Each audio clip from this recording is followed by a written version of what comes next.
We're taking a critical step towards both ending the war in Gaza. मेरा तो इतना life खराब हो गया है, इतना लाइफ खराब हो गया है मेरा। गाजा, वो ज़मीन जहां पिछले कई महीनों से सिर्फ धुआं, राख और चीखें दिखाई दे रही हैं।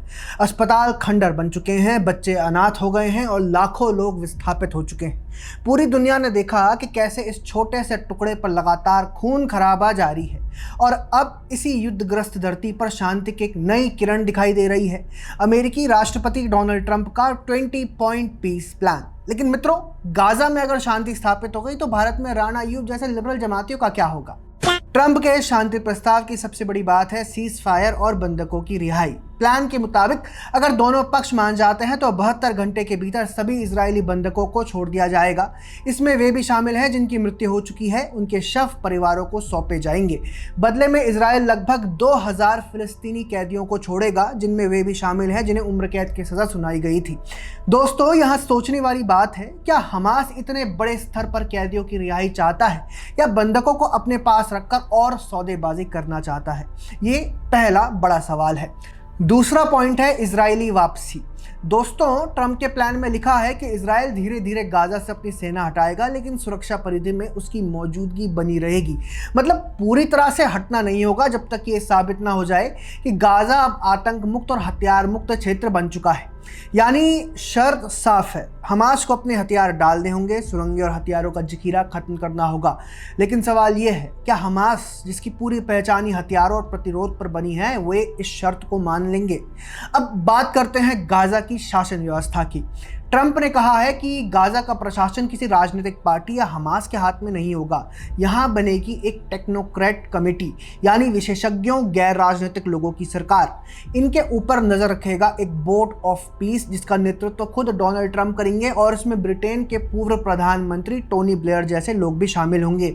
यानी गाजा को फिलहाल बाहर से मॉनिटर किया जाएगा। इसे आप एक तरह से अंतर्राष्ट्रीय कस्टडी समझ सकते हैं। लेकिन सवाल है, क्या गाजा के लोग इस व्यवस्था को स्वीकार करेंगे? क्या उन्हें लगेगा कि ये उनकी आज़ादी है या फिर बाहरी थोपे गए शासक? चौथा हिस्सा है गाजा का पुनर्निर्माण। ट्रंप ने वादा किया है कि गाजा को फिर से बनाया जाएगा, न्यू गाजा के नाम से। इसमें आधुनिक शहरों जैसे इंफ्रास्ट्रक्चर होगा और अरब देशों के मॉडल की तरह हाईटेक विकास किया जाएगा। अब एक सवाल आपके मन में भी आएगा, ये पैसा कहाँ से आएगा? ट्रंप के मुताबिक अंतर्राष्ट्रीय एजेंसियां, संयुक्त राष्ट्र और पश्चिमी देशों का निवेश इसमें लगेगा। लेकिन दोस्तों, ये सब तभी संभव है जब जमीन पर शांति हो और फिर से कोई रॉकेट दागने ना लगे। इस प्लान में एक और अहम पॉइंट है फिलिस्तीनी अथॉरिटी की भूमिका। धीरे धीरे ये जो न्यू गाजा है, इसका प्रशासन टेक्नोक्रेट कमेटी से हटाकर फिलिस्तीनी अथॉरिटी को दिया जा सकता है। लेकिन ट्रंप ने एक शर्त रखी है कि फिलिस्तीनी अथॉरिटी को सुधार करने होंगे, भ्रष्टाचार कम करना होगा और गवर्नेंस बेहतर बनानी होगी।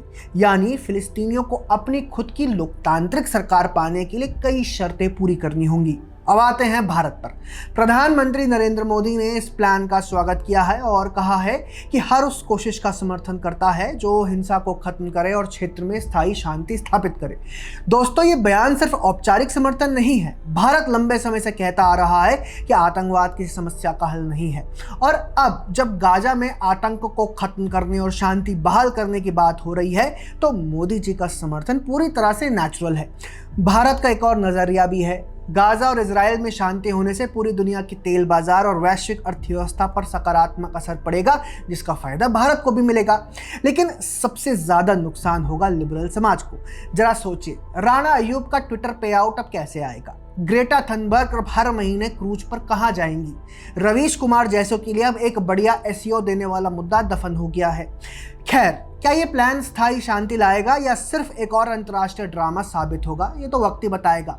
दोस्तों, लेकिन आपको क्या लगता है, क्या ट्रंप का नया शांति प्लान कामयाब होगा और क्या पीएम मोदी के सकारात्मक प्रतिक्रिया से गाजा में बदलाव आएगा? कमेंट्स में अपनी राय जरूर बताइए। जय हिंद।